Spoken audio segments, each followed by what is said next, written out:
Directions in investigating railway infrastructure and social history. So, ladies and gentlemen, let's invite Ollie Owen as he takes us off on this discourse. Thank you. On a train journey, maybe. So thanks a lot. Thanks for coming. Thanks for joining online. So if we can see the presentation on the screen. Yeah, so sorry, please, you have to take 10 minutes to present. Everyone will have to take 10 minutes. That will take a total of 15 minutes, and the remaining 1 hour and 10 minutes we'll use it to engage your conversations. So 10, 11, 12 minutes at most.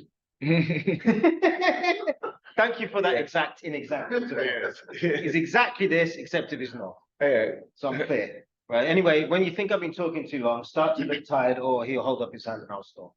Okay, so actually it's an outgrowth of two projects. One is the documentation digitization project, which Alex has mentioned, which is all about the railway archives digitization for those who visit. The other one is an impact project supported by UK Economic and Social Research Council through Oxford University Social Sciences Division. And what we wanted to do was a research project that had a different shape to it. So instead of a research project, I mean, I'm an anthropologist. Anthropologists tend to work as a sole researcher, and you go somewhere and you anthropologize, and then you come back and you write stuff. So we wanted to change both ends of that. So the first one is to make it a kind of collaborative project in terms of the doing of it. So it is not just going to places and seeing things and interviewing and writing about them. It is convening a group of people around that research and making it a networked kind of research. We had done a previous sort of scoping research around Nigeria Railway and the railway heritage 2 years before. And in that one, there was a group of 3 young researchers from this country who went around. But this time we wanted to localize it. So to talk about railway history as local history, as placemaking. So we divided it into teams in different parts of the country. And Dr. Stanley Onovo is part of one of those teams, and he will speak to that. He's actually the PRO Eastern District of the Railways. So the teams were railway people, they were academics, they were students, they were people who were just interested in oral history, retirees, a mixed group of people who picked interest, and then decided where to prioritize in their own field of, in their own locality. Secondly, we wanted to make it collaborative in terms of the output. So instead of turning this into a bunch of written papers, although there may be written papers out of it, we approached it as a kind of curation project. And not only a curation project, but something that's going to have direct implications in how railway heritage might be managed. You know, given what it brings out, what then does that imply for what one might do with the historic assets? Equally, it kind of touches on a lot of the things that anthropologists have looked at recently, which is, you know, integrating infrastructure into how you theorize about the shape of society. It touches on the kind of reawakening of the study of history in Nigerian schools and, you know, how we integrate history. It touches on thorny questions about nationhood and nation building, because Nigeria was built around the railways as much as it was anything else. And it also talks about heritage in the built environment and how one manages that, in terms of both kind of decline and ruination, but also in terms of renewal and the place in development. Right now, Nigeria Railways is going through another phase of development with the kind of Chinese funded lines, you know, from here in Lagos up to Ibadan, from Kaduna to Abuja, and the Itakpe line has been rehabilitated. So it's a good time to talk about this and a good time to revisit it. And maybe this can be part of a kind of public facing conversation about those things. So the projects are going to touch on those aspects. But I could just, for the next slide, please, I could just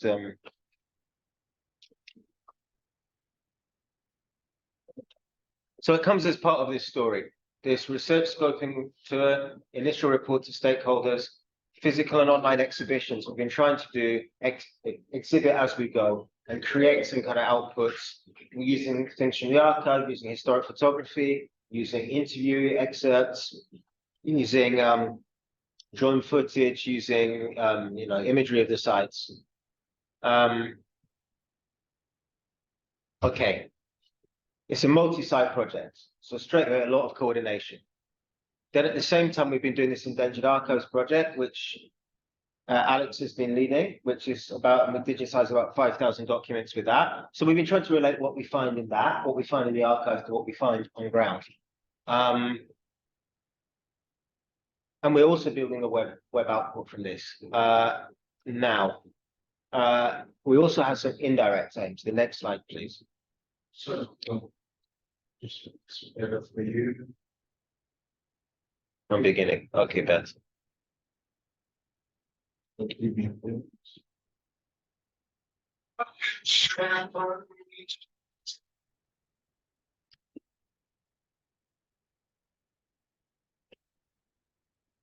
you. So in terms of what we were trying to get out of this, it's a combination of scholarship and impact. So in terms of the ultimate project aims, is a listing of endangered assets, sites, and material. In the midst of rapid redevelopment, if you think of this as a kind of akin to what rescue archaeologists do in the pathway of development, and what is interesting, what's worthy of curation, what do people think of as important? And you can't do that as just an external set of eyes. That needs to be embedded in people's own interpretation of what matters about time, place, space, narrative. Secondly, indirectly, kind of creation of a legacy network of actors, people within the system and allied to the system that have ideas about what to do and a sensitization about what is possible to do and how to, have spin-offs and whether those be educational spin-offs, commercial spin-offs, how can that actually live in the Nigerian space? And then thirdly, increased capacity for heritage management, especially on the part of the railways, because they're the proprietors of all of this. But really, what are NRC doing on a day-to-day basis? They're trying to get people from A to B and rebuild a railway network. That's not their core aim to engage with heritage. But heritage is part of the story of how they got there. So how does one sort of integrate that? Fourth, localizing histories, because like I mentioned, placemaking. There are places in Nigeria, I think Gusau, Kafanchan, a lot of places in the east, that would not be places if it wasn't for the railway. They started out as railway junctions, and they were built on top of that. I even heard this interesting story the other day. Dr. Tijani might correct me that Rabio Kwankwaso, the name of the place Kwankwaso, is a corruption of the name of the shop, Wankwo and Sons, that was established there, which was the first thing that happened when the train stopped there. And I don't know whether that's apocryphal or true, but just as an example of placemaking. Or you go to somewhere like Kutuwenji, which I think is in the beginning of Niger State. And Kutuwenji, we always heard about, Dr. Rotimi, my mentor at IFE, said, when I showed him a picture of Kutuwenji, he said, it's a real place. So what do you mean it's a real place? It's a real. I went there. Said no, but when we were a kid, if you went on an errand and you took a long time, people would say, "Did you go to Kutuwenji?"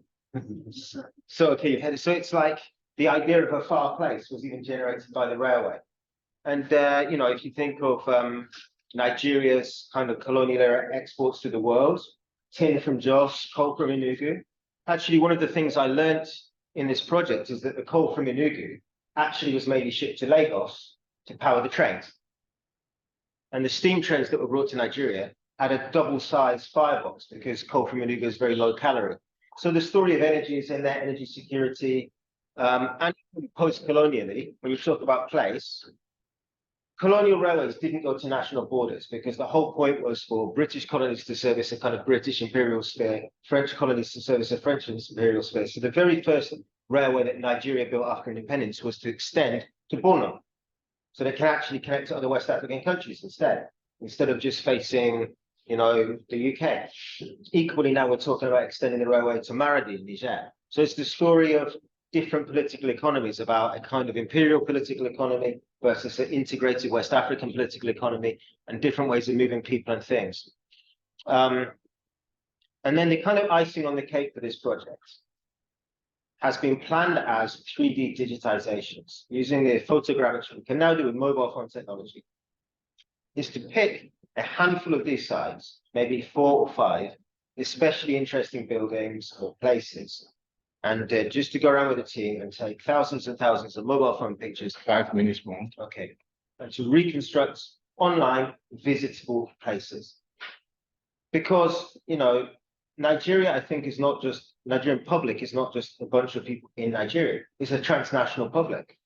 And a lot of people get in touch with us from places like the West Indies or Canada and say, oh, my granddad used to work on the rails. I'm looking for information. So we realized that there is a finite amount of people who are going to visit somewhere like Minna in Niger State. It's a bit far, and you're not likely to be near there if you didn't intend to go. But it's this amazing site. Everything that I've got a postcard of Minna Station in 1910. I've got a photo that I took of Minna Station, and it's the same view. Nothing has changed. Even the signage is the same. So we want to make some of these places more accessible. And the best way to do it now is in the realm of the digital. Digital heritage took a great leap forward during the COVID pandemic because people found that they weren't able to visit physically. So the technology exists to do this. And we've trained people for it. And I think one of the learning curves in this project is it just takes a lot longer to put this stuff together than we anticipated. There's a lot of logistics involved. There's a lot of training involved. There's a lot of missions involved. And so the 3D models is the part that we still have to land on, but that's still work in progress. We also had to divide the Northern District into two because it's such a vast area. But this is kind of what we've aimed to do. Just the last slide, please.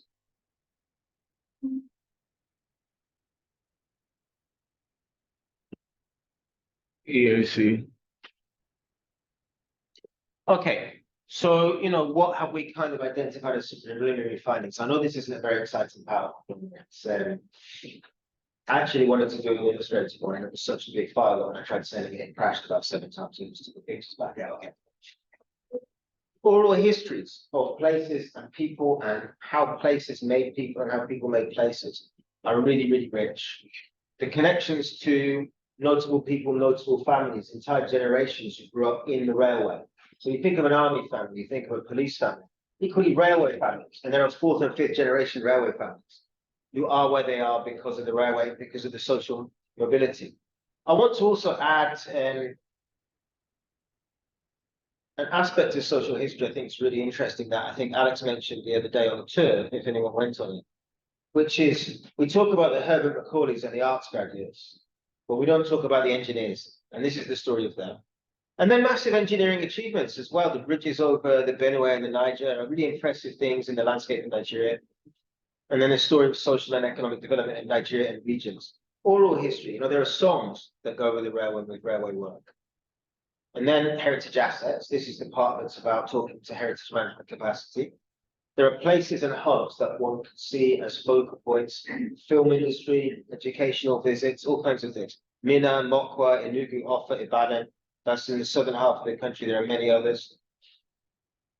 Collections, steam engines, diesel engines, signage, memorabilia that are meaningful to people. The box that an engine driver had a boy carrying a box around after him, and that box was such a status symbol. That was that there's material culture around the railway that we need to capture, that we need to document, that we need to make meaningful.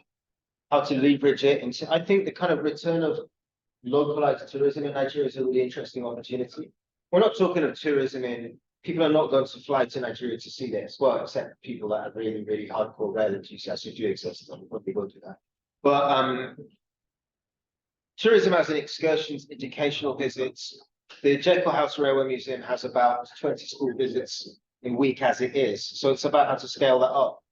And then also international linkages, because there are mentoring and twinning programs with Heritage Rail in the UK. So this is all kind of the blanket findings, but I think what's going to be more interesting for you is drilling down into some of the individual takes on it by different project members. So that's what I'll hand over to now.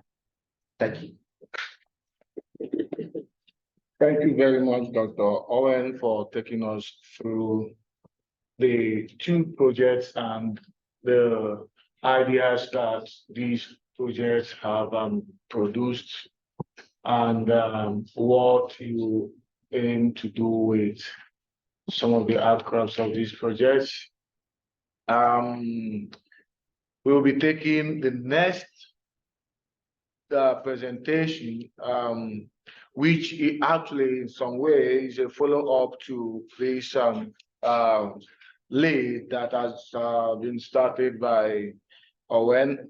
So we invite Professor Shehu Tijani Yusuf and Tokumba Ayola to present on researching the Nigerian railways in the colonial and post-colonial periods, sources and challenges. Prefacing Legacy and the British Library Interventions.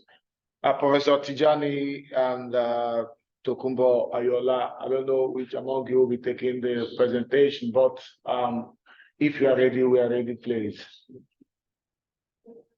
I can see Ayola there. Yes, is Professor Tijani on Zoom now? Professor has been on and off, and he said it's raining heavily in Kano. So let's give it a couple more tries and we come to my. Okay, if Ayola, are you the one presenting the paper, or is it Prof? Okay, so we'll take the next paper while we await Professor Tijani. Yes, we'll take Stanley, certainly. So we invite Stanley Onovo on Nigerian Railway Corporation, exploring the railway and industrial history of the Eastern Railway District. A round of applause for him, please. Good afternoon. Good afternoon, everyone. Thank you very much. It's a pleasure to join us here. I don't know if I'm heard. Yeah, you are heard. Very well. Go on. Okay, please, I'd like to share what I have to present via screen so that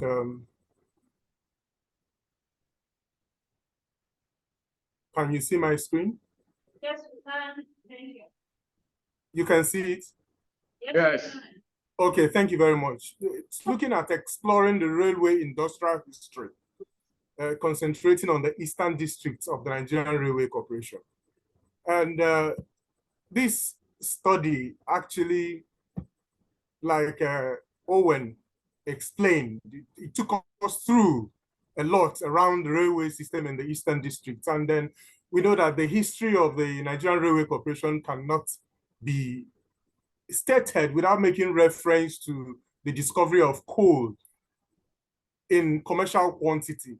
You know, of course, Mr. Albert Kingston led other British scientists to Enugu in 1908, and they discovered this coal.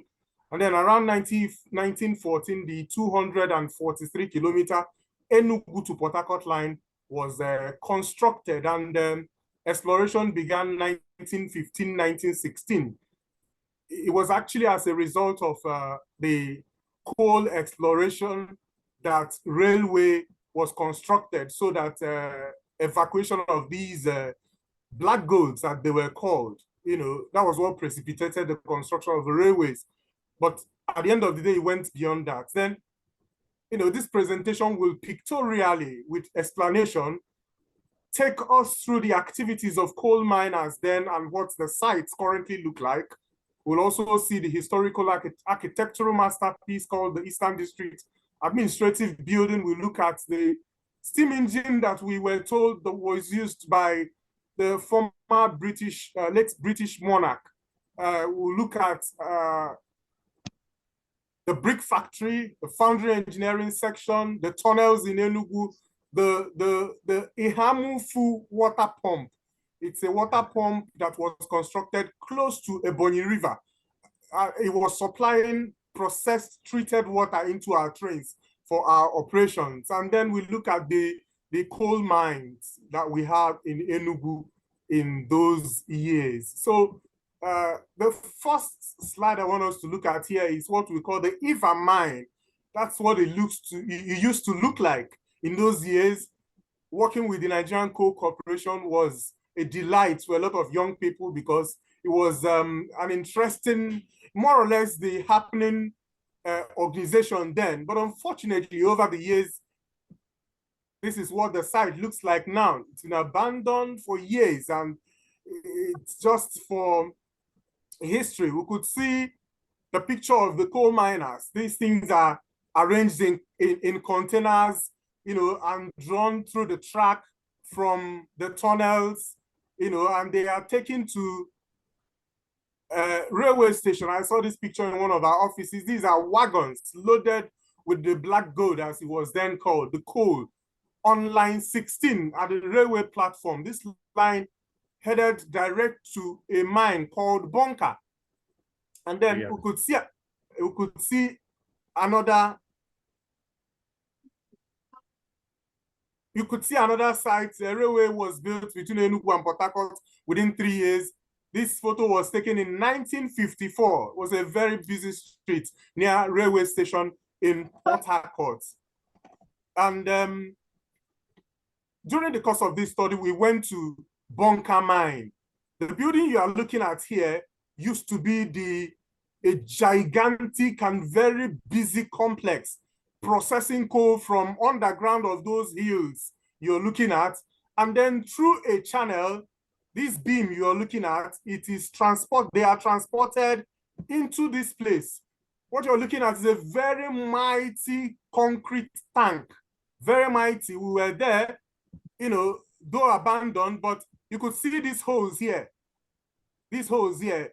The wagons are packed under, and the processed coal from here are, you know, offloaded into the wagons, and then they are taken to railway platform. From there, it is taken to Port Harcourt Wharf. You could see the tank, concrete, very, very big, very large.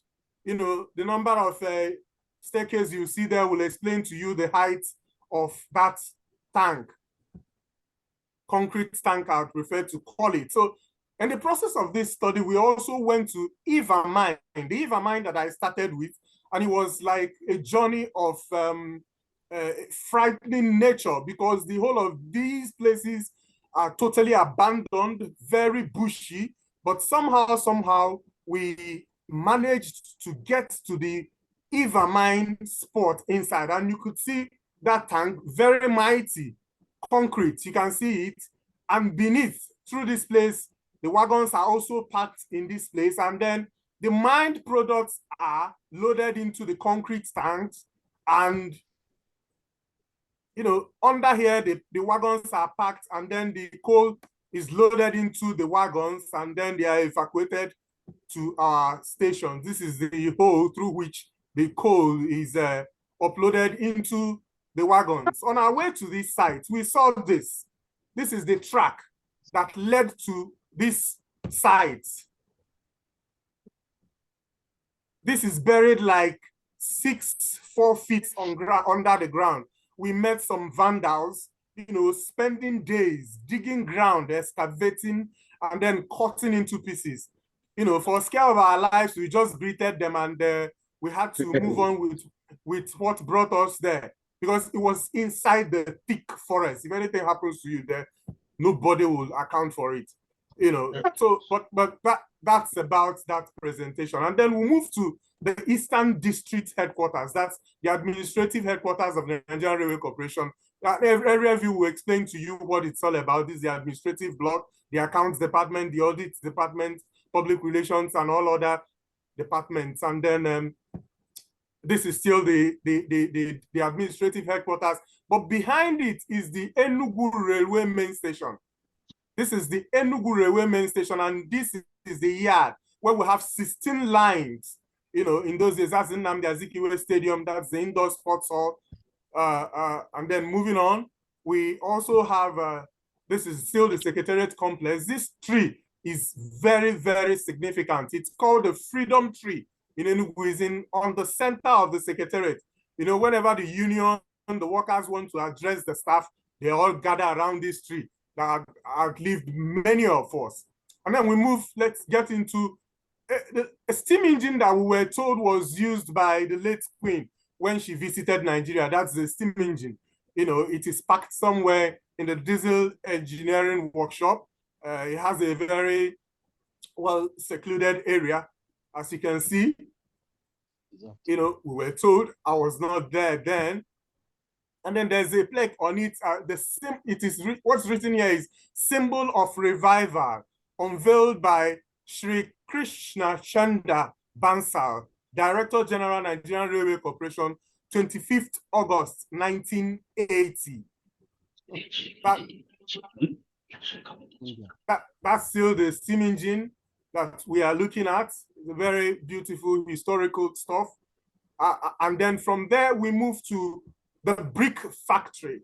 The brick factory is a very essential component of the foundry engineering practice in the Eastern District. It used to be when I started work here in 1999, I actually started from the foundry engineering section.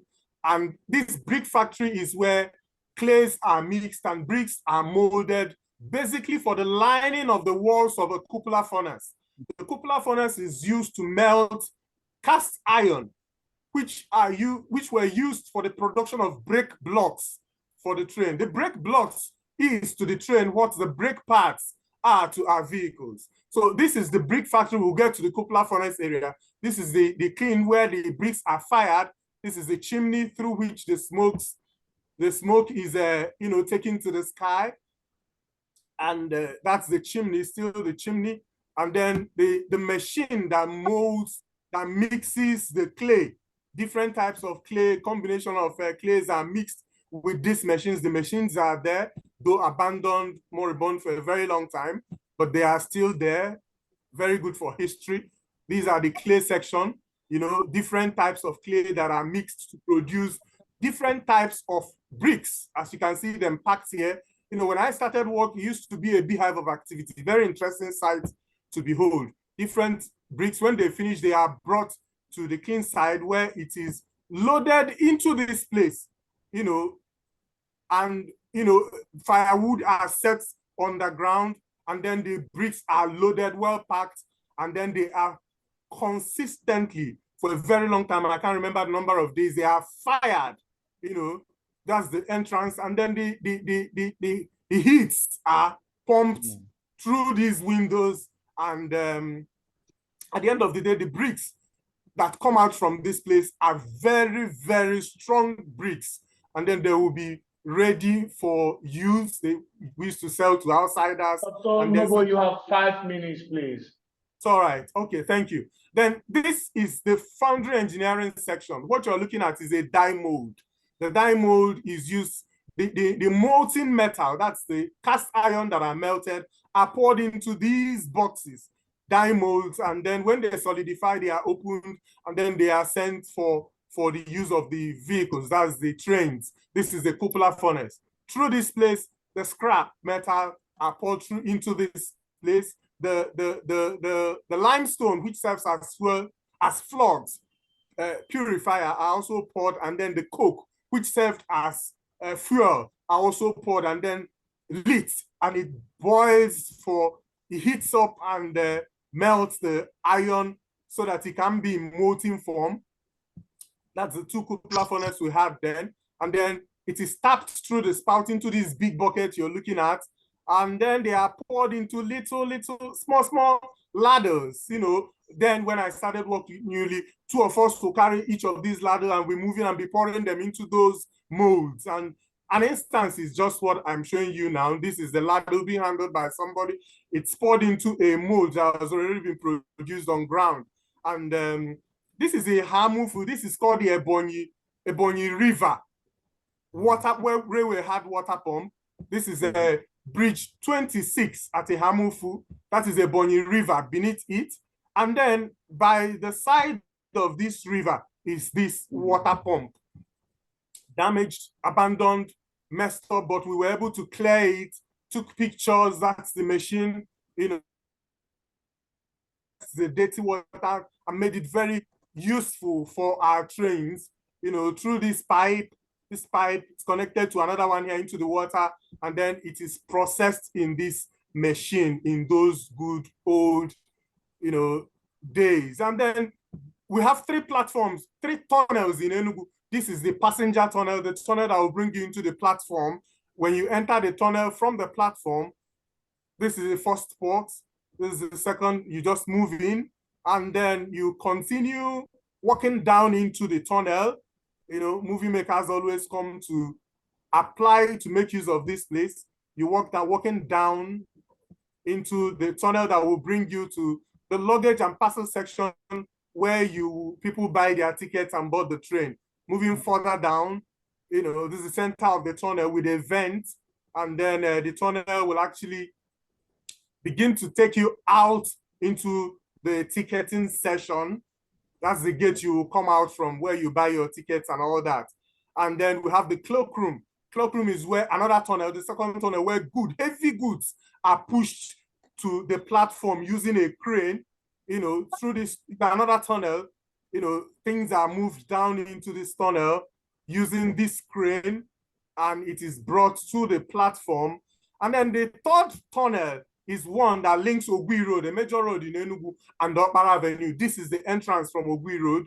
And then you, drawing closer to the tunnel, you could see us here at the platform with the zoom we had. We go through this tunnel underground. Then we have our lines on the station platforms so that people will pass underground. That's the tunnel. They will pass through until they get across to Okpara Avenue from Ogui Road. That's the tunnel, inside the tunnel, and it busts out to this place, and then people will now walk out. This was constructed in 1955. They will now walk up and then join Ogui Road. And then when people are going through this tunnel, these are the vents. What you're looking at is the railway yard, the station yard. We have 16 lines, 16 tracks here. These are the vents that you are looking at inside that public tunnel. People pass through. There are so many historical sites that we could talk about, but for the limited time we have, the study actually exposed us to so many things that are quite interesting and would be of a very good educational value to a lot of people. Thank you very much. Thank you, Dr. Stanley Onobo. That was really an exploration into the industrial and railway history of the Eastern District of the Nigerian Railway Corporation. We thank you for taking the pains to capture these moments, and it helps significantly to, our imagination of what really was the Eastern District when it was functional. Thank you very much. Is Professor Tijani on the platform now? Okay, very good. So, Professor Tijani, we would like to take your paper now. So if you are ready, we are equally ready. Yeah, I'm ready. Okay, please go on. You have Okay, 10 minutes to present your paper. Okay. Thank you very much. The title of our paper, is a joint paper between I and Professor Tukumba Ayola. The title of our paper is Researching the Railway in Colonial and Post-colonial Nigeria, Sources, Challenges, and the Legacy as NRC and British Railway intervention. Actually, what we attempt to do in this paper first is to show the state of knowledge production in the railway history, then to show the sources that were used in the field and the challenges that the practitioners in the field face, and how the appearance of legacy NRC projects will serve as a boost to the field of railway history and the historical studies in general. Like we did, what we tried to do in the paper is that we started by showing that railway history as a field of study is a recent development. It started in 1960s. That was during the period of decolonization of historical studies and historical movement that started since 1950s. So it was during this period that railway history started. And the first work that appeared on the field is T.N. Tamuno's work titled Genesis of the Railway 1, which came out in 1963. By 1965, another work came up titled Genesis of Nigerian Railway 2. This was followed by Wale Oyemakinde's PhD thesis titled A History of labor, indigenous labor on the Nigerian railway. These two works are the pioneered works on the railway history, and just like any other new field, it's not easy for the field to develop. It takes time. But by 1970s, quite a number of works have also appeared to show that this new field is a viable and respected field. Between 1980s and 1990s, quite a number of interesting works on the railway also appeared. And from 2000, the year 2000 to date, quite a number of works have appeared, which shows that railway history is indeed a respected field. But however, despite the avalanche of works on railway history, our knowledge about the field is still very limited because there is a gap. There is a gap. Quite a number of interesting things there are quite a number of things that we don't know about. So we feel that railway historians should refine their questions in order to come up with new works. You understand, for example, there are quite interesting work that could be done on railway architecture, crime and policing, crime and policing on the Nigerian railway, accidents, and quite a number of other interesting works. But writing railway history and also exploring new frontier of studies require the use of sources. In writing railway history, the railway historians relied and depended on quite a number of sources, like oral sources, which are in the form of in-depth oral interview, poems, songs. All these are interesting. These are, oral sources which the historian uses in order to reconstruct the railway's past. Apart from these oral sources, we also have sources like European travel accounts in the 20th century, newspaper, magazine. We also have the extant literature, and also we have official record of the railways. But it's important to know that each of these sources that I made mention have their own challenges and problems, which is why historians don't rely on one sources alone. Historians, relied on multiple sources in order to reconstruct the railways past. But there is a very important challenges in using as regards this issue of sources. As far as the sources of writing railway history is concerned, one particular source, which is the official records of the railway, is the most important sources used by railway historians in order to write about the past about the history of the past. You understand? Because this source, more than other sources, gave the proper detailed context about what the railway historian is writing about. But the problem with these sources is that these sources, though, have been deposited in the archives. But the problem is most of these sources on railway were not always available and accessible to researchers who visited the archives. The reason being that most of the sources were either missing, are wrongly misplaced, or wrongly filed, and some may have been mutilated or even destroyed by termites or all the above. You understand? So these are some of the major challenges that railway historians face in writing about the history of railway in Nigeria. And this is where the issue of the legacy 95-stroke railway come into play. Legacy 95 and NRC are coming at a time, you understand, at a time that the Nigerian railway system is being rejuvenated, you understand, and also they are coming at a very important time, you understand, because there is also a renewed interest in this in railway Sorry, history. Professor Yusuf, you have 5 minutes to round up. Thank you very much. So we feel that the appearance of legacies of NRC, particularly with their funding from the British Endangered Archives, you understand, which they want to use to digitalize railway records and other intangible objects of the railway. So we think these projects will serve as a boost to Nigerian to railway history. And not only that, the group, they have already started on a very strong footing by engaging Nigerian public who are stakeholders in the project.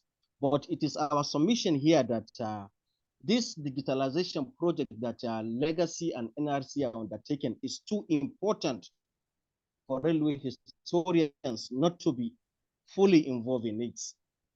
This is because more than any other researchers, the railway historians are the one that makes use of records from the Nigerian railway, and also the some of the artifacts that have been digitalized. So we feel that railway historians should be fully involved in the project. This is because involving them in the project will help to promote what the organization is doing. You understand? Otherwise, the impact of the project will be limited. This is because in the past, there were similar projects that have been funded by the British Archive in Nigeria. We have a similar project, one on the northern Nigerian, pre-colonial records, which was carried out in 2006. There was also another one in 2006, which was carried out on the Benue Valley. You understand? These are very quite interesting work, but the problem with this work is that most Nigerian researchers are not aware of them. So in other words, the records that have been digitized are not being used.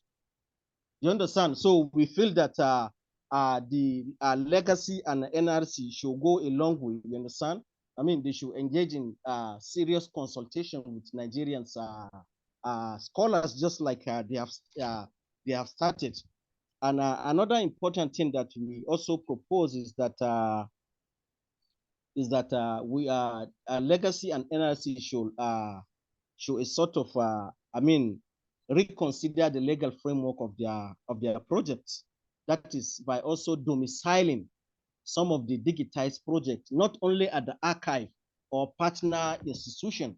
Some of these digitized projects should also be they should also be domiciled in some of the universities across the Nigerian states, because evidence have shown that most of the digitized records that were domiciled at national archives, you understand, were rarely being used because visitors to the archive doesn't know about the existence of these archives, of these records, and the staff of the archive themselves did not tell visitors about the existence of such archives. So we believe domiciling some of the records in some of the institutions across the state will help to also promote what Legacy and NRC are doing.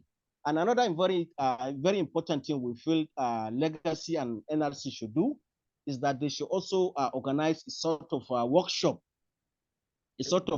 for academics and postgraduate students whose research fall within the ambit of what Legacy and NRC are doing. You understand? So as for them to have a site, you understand, of to cite some of these records and to know what records are available. This is similar to what Dr. Tim Livesey of Northumbria University in collaboration with LSC and IFRA are planning to do. So we believe if Legacy and NRC do things like this, it will go a long way. You understand? Not only about in terms of collaboration, but in terms of promoting what's the projects they are really doing to the academic community. You understand? So what I've tried to do here is to show that railway history started is a field that evolved from the main historical studies, and over time it became a viable and respected field. But the problem in the field is the lack of sources, you understand, to conduct new frontiers studies.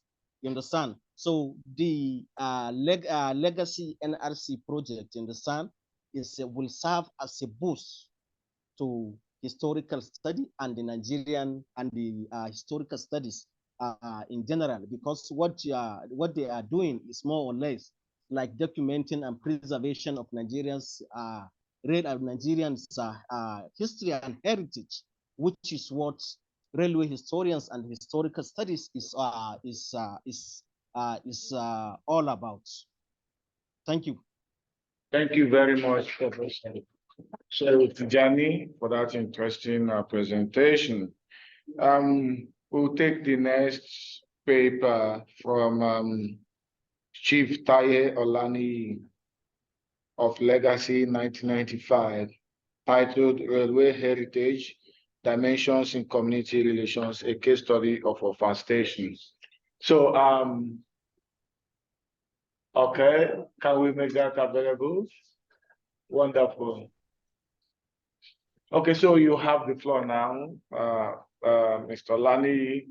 You have 10 minutes to present, and then we can now call the last, but not the least presentation. Thank you very much. Taye Olani is my name. I'm Vice President, Legacy 1995, Historical and Environmental Study Group. And I'm happy that one way or the other, I'm quarantined amongst those who have high medulla oblongata. I am talking from the experiences that one had when one was young, and the opportunity given one to partake in slight research projects being conducted. So in geographical perspective is one of the railway towns in the southwestern Nigeria and the southwest district of the railway. Similarly, the Offa station is located in the central business district of the town, which it's adjoined by the bank, the post office. The railway and the post office, they are like twins. They always go hand in hand. We have the major market that we call Owode Market, and that is part of where we have the railway station domicile. We also have the schools, churches, and stuff like that around that central business district where the railway is. But we are much more concerned about the functional role. And of course, the functional role of railway is to transport people and goods from one place to another. But this time around, just like somebody said of the East, the railway of our station is more or less a transit station for transportation of people and goods from the south to the north and from the north back to the side, and provided sort of economic and environmental interplay. What do I mean by this? The economic aspect of it, you'll find that unlike in Enugu, where we had the coal, we really don't have any commercial products that much in that part of the town that has this railway station. But at the same time, you find that in a myriad of ways, we will see how people in that community have been relating with what the station really represents in the life and in my life and the lives of other people. Please fire on with the next station. That's the waiting room. The waiting room, as you see, they have second and third class waiting hall. But you find out that it was meant for people who maybe are trying to await some people, or before you go to the platform to travel by rail, you have to sit down. But you find out that a lot of people, travelers, relations, friends, converge and interact in this particular room, which is the waiting room. And when you are talking of the demographic characteristics of people who normally go to this waiting room, because it's partly the first point of call, then you discover that it provided opportunity for the old and the young and the very young to interact in that perspective. And let's go to the next. This is the buffet. I want to say that somebody like me and a number of people like us, when we were very young, this buffet was more or less the main supermarket that we had. And we will say that the first strand of sardine that I was privileged to eat when I was young was bought from this buffet.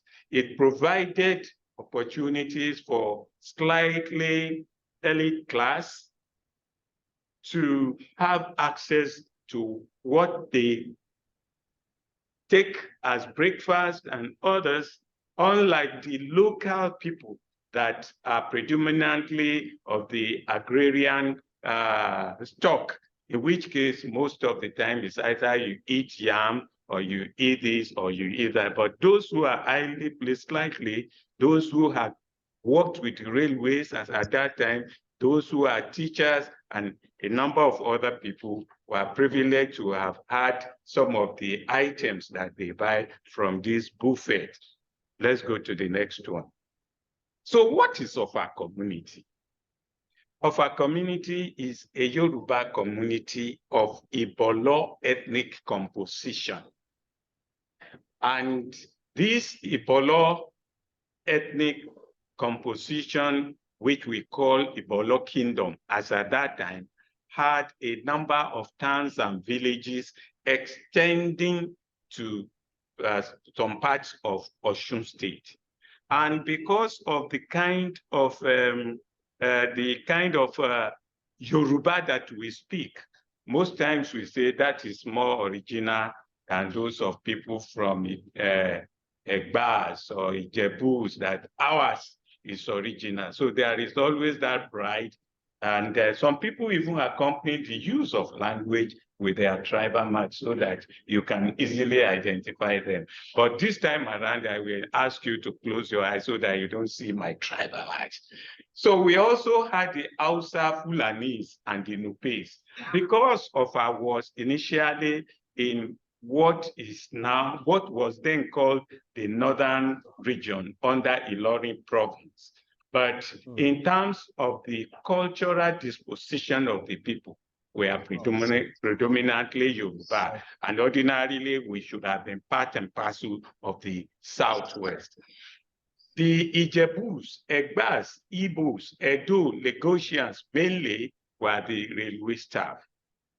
And I want to say that because of that, there are certain ways that the local people we call the Ijebus, the Egbas, the Igbos. At times, they call the Igbos Kobo Kobo. At times, the Edo people, the Benis, and of course, the Lagosians. You know that they are the Lagos people, and in most cases, were a bit seen more trendy in terms of the sophistication of dresses, unlike some of us then wearing pants and the agbada. But in their own case, they have the opportunity to wear shirts, t-shirts, and other. So this railway staff, you discover that they represented a unique class of people. The station masters, the station superintendent, those in telegraph office, and all the rest of them. You see some of them in their normal, fantastic khaki ferrules, maybe brown, some navy blue, and you know some of these drivers with their caps. When you see them, you love them, and some of the staff carrying whistles all over the place to let you know maybe the train was about coming and was about departing. So generally the people are farmers and traders and teaching classes and other artisans. Those were the geographic population of 5 minutes. Okay, different demographic characteristics, the young ones, the old ones. So let's go to the next one. You see, then there are so many houses that were built as residential buildings for the staff of the railways. But not all of them were privileged to be accommodated in this type of building. We also had a kind of class distinctions amongst the staff, because these ones are maybe meant for the ordinary set of staff, but the other ones you find at what is called today the GRA in Ofatan. But many of them that were not able to stay in the quarters, they stayed somewhere around, and those are the type of houses, story buildings, which many of them I have. So many of my friends whose parents actually lived in this particular building. Let's go to the next one. So features of railway community relations. The station, you see, it symbolizes a lot of things and also dishes out a lot of meanings to different people. I've mentioned the waiting room, the buffet, the counter position, the loading bay, and the platform where some of us used to steal out to, and you try to dodge when the ticket people are coming around to catch us.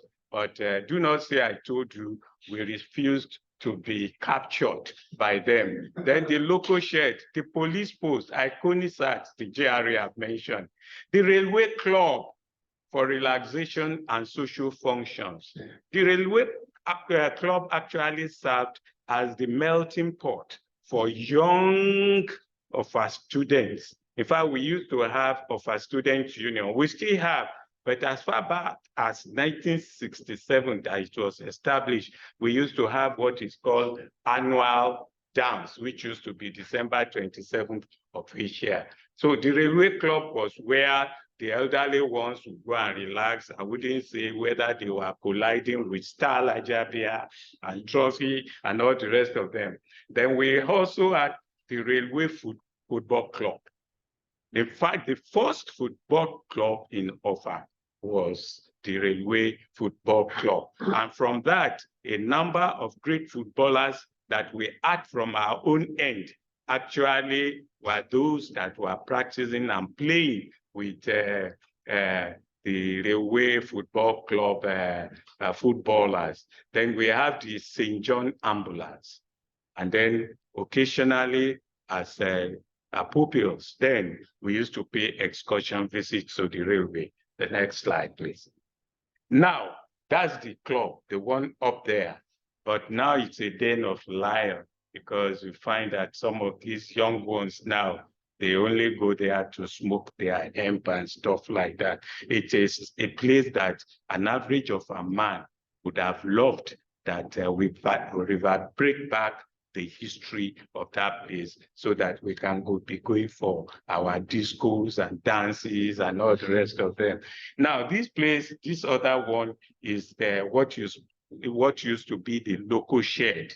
But about a year ago, when we went on this research, there was still the local locomotive there. But about one or 2 weeks ago, you find out that this is what it is. That building already had been bought off and had been destroyed. And this kind of heritage of the railways getting lost in transit. Let's go to the next one. So Railway Corporation, we are trying to feel, just like Tijani had said, there is need for synergy for the sustainable development of heritage. There is need for preservation, restoration, and promotion of railway heritage. There is need for public sensitization and community relationship, promotion and establishment of partly mini museum like we have at Jake Out for further heritage promotion. Let's see if I still have anything. That is all I want to say about it. A round of applause, please. Thank you very much. Thank you for taking us memory lane. I was just looking and wondering. The last but not the least is a presentation by Tokunbo Ayola, Crashes in the Management and Development of the Nigerian Railway, 1999-2015. We are ready for you, sir. You have 10 minutes to make your presentation. Thank you, the chair. Thank you, panelists. My name is Tokunbo Ayola. I'm speaking from Anchor University in Lagos. My topic is Crisis in Management and Development of the Nigerian Railways, 1999 to 2015. During the colonial rule in Nigeria, the Nigerian Railway was one of the strong pillars of the Nigerian political economy.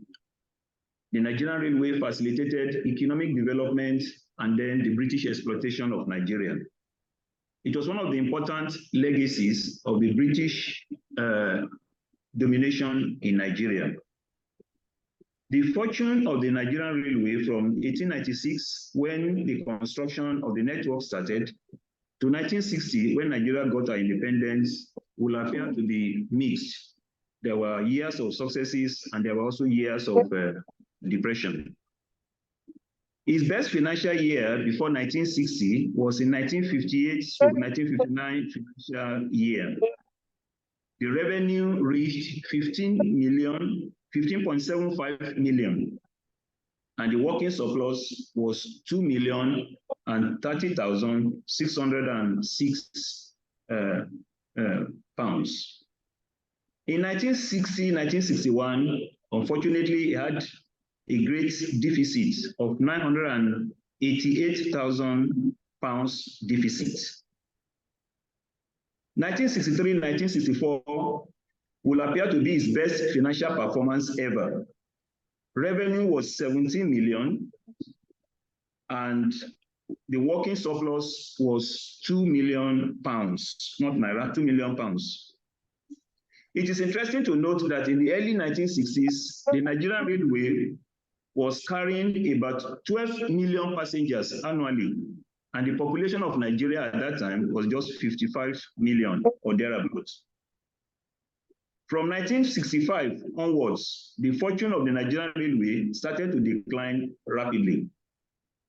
Notwithstanding the rise of India's intervention in the 1980s, the decline continued up until the 1990s. The Nigerian railway situation was further compounded by the introduction, implementation, and the negative effects of neoliberalism, particularly the structural adjustment program of the IMF and the World Bank. During that period, railway lost so many staff, skilled staff, experienced staff, and the government's intervention financially was very, very low. So by 1999, which was also the beginning of Nigeria's Fourth Republic, the NRC, the statutory corporation in charge of the managing and developing of Nigerian railway system, had become practically bankrupt and was near total collapse. Thus, with the starting of the Obasanjo regime, 1999 to 2007, which is the beginning of the Fourth Republic in Nigeria, when democracy came back after more than 16 years of military rule continuously. The Obasanjo regime tried to make efforts to reorganize and modernize the Nigerian railways infrastructure.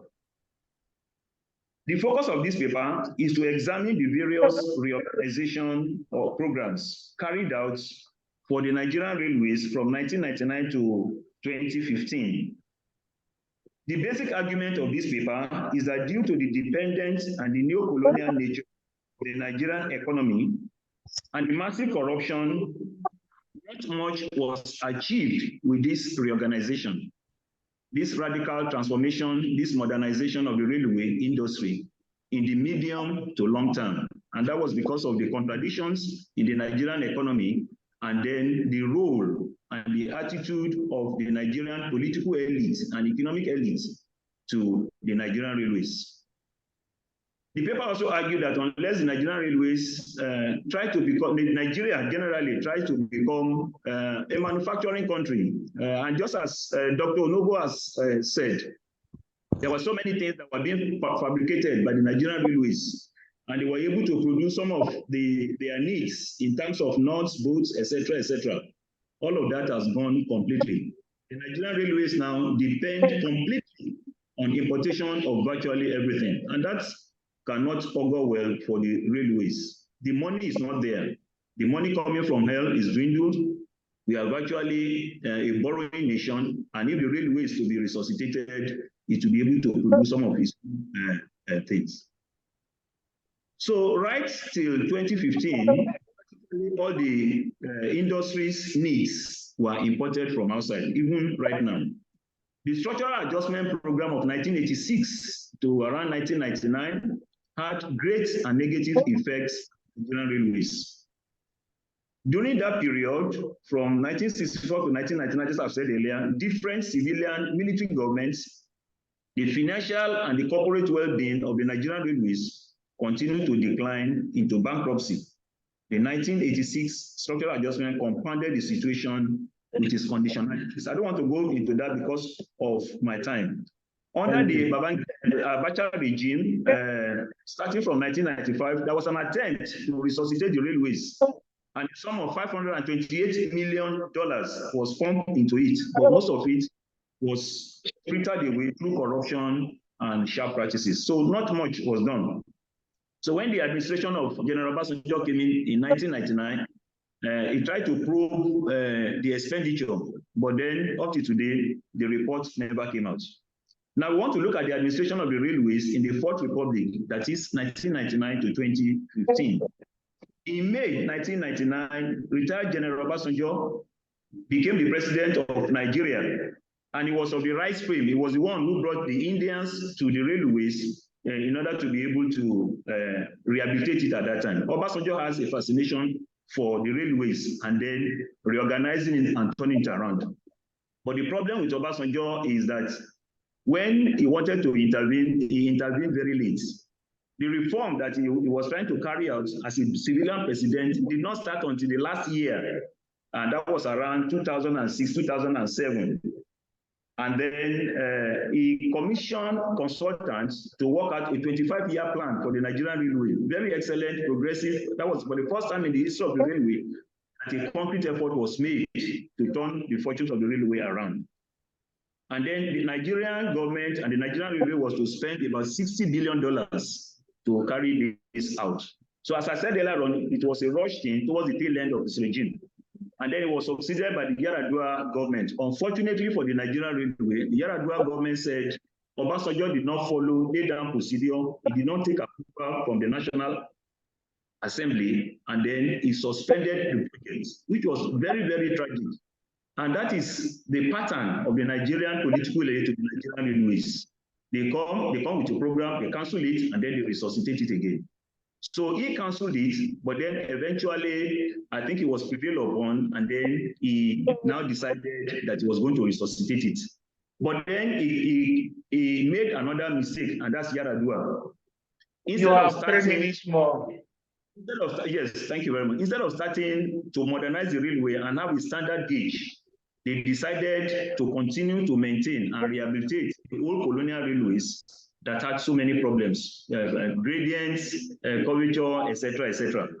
And then they started the modern railway, and that continued. But then they were not able to achieve much because the revenue of Nigeria went down. When Jonathan government then came in, Jonathan now decided to resuscitate the standard railway gauge under the Obasanjo regime. And Jonathan also did another important development. Unfortunately, finance will not allow him to execute it, and even under Buhari, and that was the coastal railway. There was going to be a construction of a new modern standard gauge railway from Lagos to Calabar, and that was going to connect so many economic hubs. Unfortunately, because the dwindling resources of Nigeria, it was not able to do that. But luckily for Jonathan, under the 25-year program, Jonathan started the Abuja-Kaduna Railway, and that was completed under President Buhari. All attempts to now construct the coastal railway has not been successful.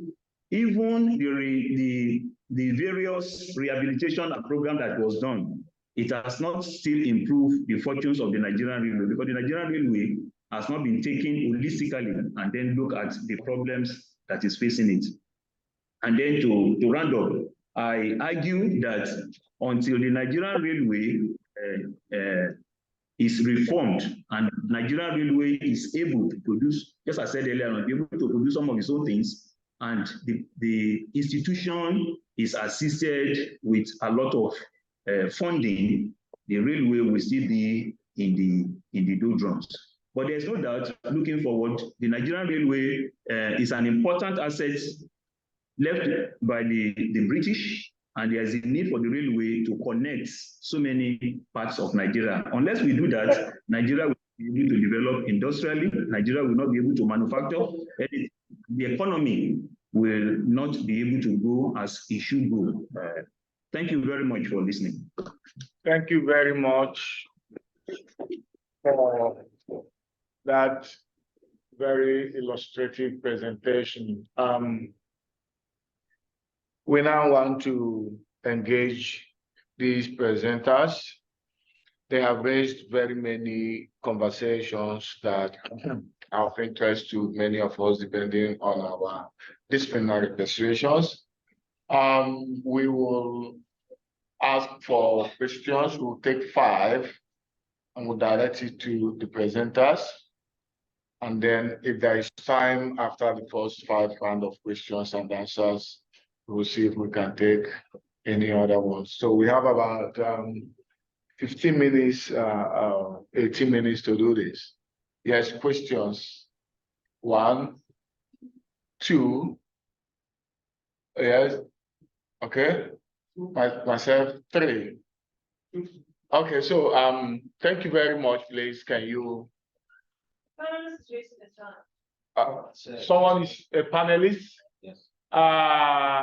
Okay. The panel, which of them? Oh, Professor Tijani, good. Number 4. Yes, and who? Okay, Prof. Number 5. That's interesting. So, number 1, please. Just shoot. Direct your question to an individual. If it's a contribution, make it very short. Direct to a particular participant. Right? Quite an interesting presentation. If I want to ask a question, I'm going to be emotional. So I'm just going to skip that part. For me, as an urban planner, I want to just ask a conversation that getting information on railway as one of the transport systems, Sharon will talk about sustainable transport, has been quite difficult and it's not easy to come by. So I was wondering how the research team was able to come by this useful information, even though some state local archives, which is not from the library that one can have access to. So at the end, is this research team going to make this document available to the public for utilization before knowledge purpose? And then secondly, I'd like to ask that the research students, so I was particular with offer. When we take students on field trip, we try to make them understand that railway is still part of the transport system in Nigeria. So we always visit the railway sites and to tell them that it's still functional. I know of a railway station sometimes still like as it was, and then Okui railway station is more like now a slum with a lot of residential development around that area. So my question is there hope that maybe this project, I don't know if the project is constrained, just asking for. Is it going to be like a turnaround, or is it just going to be a project that is going to tell Nigeria that this is what is in the past and this is what we are proposing? Just thank you. I think Oli, you respond to that in due course. Number 2, please. Yeah, thank you. Yes, so just trying to think about our question. I've been on the New Railway, so I've done job to Kaduna is Lagos to the new rail. And just like what she asked, at times I often ask, is it the best use of resources to still develop a railways, or instead to channel the resources to optimizing the route and networks and connect states to themselves? Because it still appears that a majority of the transportation is still on roads and you can tell in terms of accountability, apparently it's still the cheapest route. So this is just me thinking out loud. No, thank you. I am the third person and I'm interested in the medical history related questions to the issue of railway. And my question will go first to Dr. Onovo and then Chief Olani. I saw how massive, you know, the railway compound is at Enugu. I've been there, though I have not explored it like you did. But I know that the railway for the history of Nigeria provided the nucleus of, you know, urbanization and what eventually we might want to term modernization of Nigeria. So I want to ask both of you, at what time did we have hospitals as part of the early planning of these railway compounds? Did they come later? And what was the relationship, you know, of the railway authorities with medical issues, sanitary issues, you know, within the context of the railway workers themselves, because they needed to be healthy before they can, and even their families also needed to also, you know, be healthy too. So what was the issue of health like, you know, within, you know, the beginning and the end of, so to say, of the railway history of Nigeria? That question goes to both of you. And the fourth question will be you, sir, Professor. Yeah, so this is really not so much for the analyst, but for the project as a whole. And it goes on Alex's question. Another dimension that you know, I'm wondering if you intend to really explore is kinds of landscape transformations that are brought about through the movement of the railway. The railway itself requires its own infrastructure. As you know, people brought up coal. It also requires timber for sleepers. There's, you know, it's very tied to the development of forestry within Nigeria by the British Colonial Service. And another dimension of that landscape transformation, and here, you know, is tied to the questions around disease. Not so much in terms of the occupational health side of the railway, but and here I speak to Adedeji's work of really thinking about the ways in which the railway opened up new corridors for epidemic infectious diseases through labor migration, through creating new routes of what, you know, Stephen Morris, virologist in the 1990s, called viral traffic. And it seems like the project offers a really rich way of tracing these things. It's really just a question about, you know, the future. Thank you. Professor Shehu Tijani, please.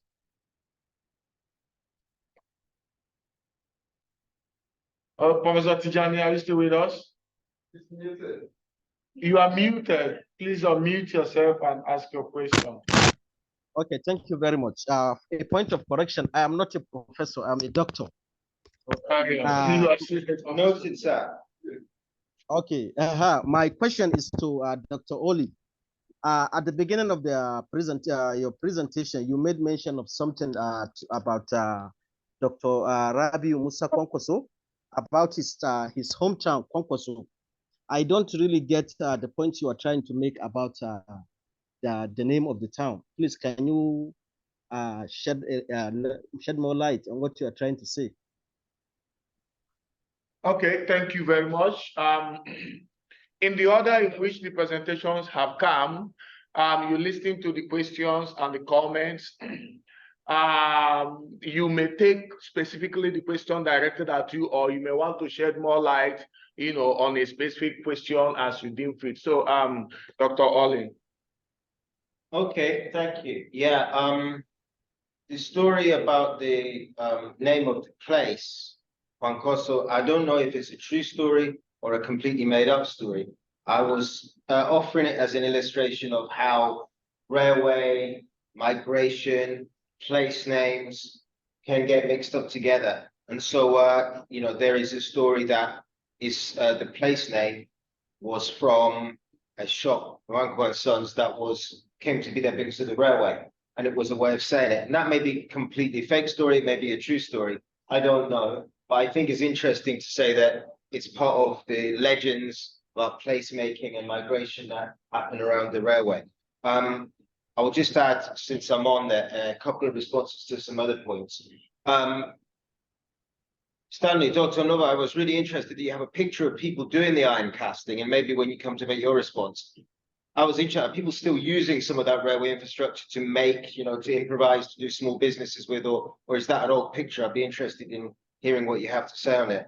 I think, I know that you as an NRC man would have a thing to say about the future of transport, but I think it's a very interesting thing to talk about rail development now, because there is the environmental upside of rail versus road transport. There is the urban transit, urban mass transit issue of decongesting the roads. And then there's also the goods and industrial gain, because right now you see that NRC are now putting containers on the train at Apapa, and they go right through the middle of the Lagos, and they get opened much further up the line. So you're already decongesting the road at Apapa, so it has this knock-on gain to other infrastructure. It's operational. It's operational already. Added to which, I think the difference in pricing is being very much eroded by the rise in fuel price, which makes, and I know that NRC have been subsidizing the ticket cost to some extent to make sure they support people to enter. So I think those things are being engaged with. And a lesson from history is that when we were looking at this project, we see that a lot of the ways that people use trains in the colonial era, and even up until very recently, is that they were a market train.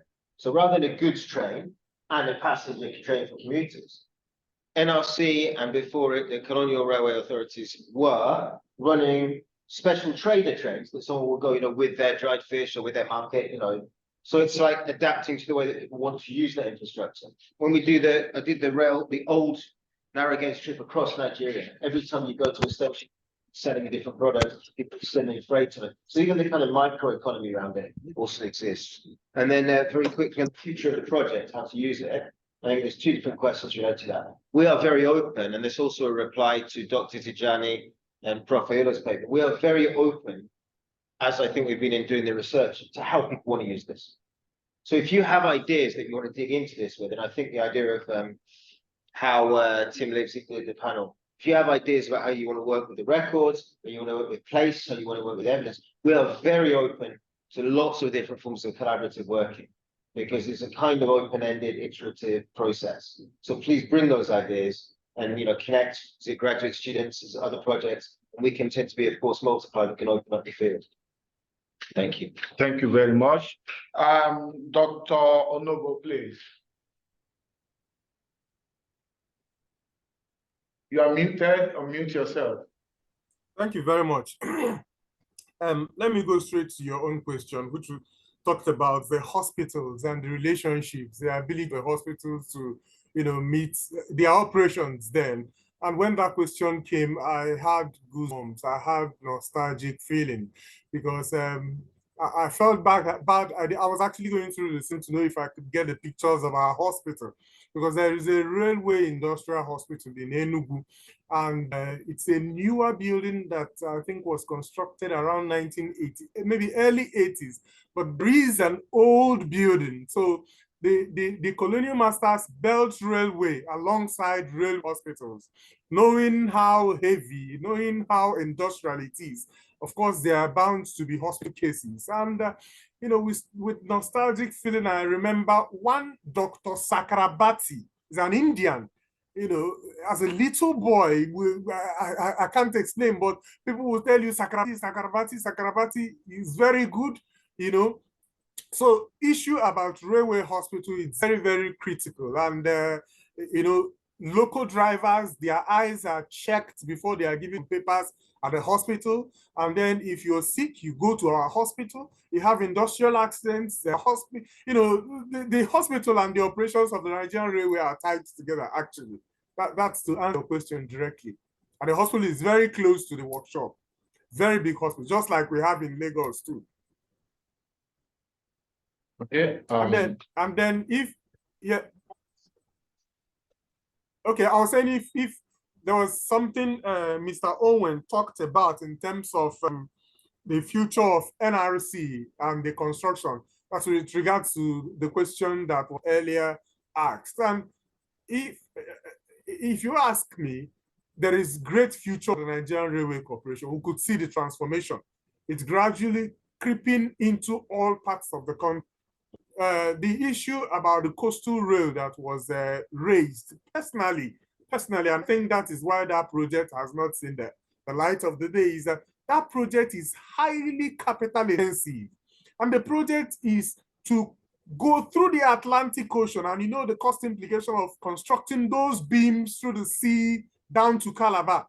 And the people are driving, move around the city. And I think that the linking of all Nigeria within Nigeria, which is cheaper, would have done better for the region. I think that's what's going on.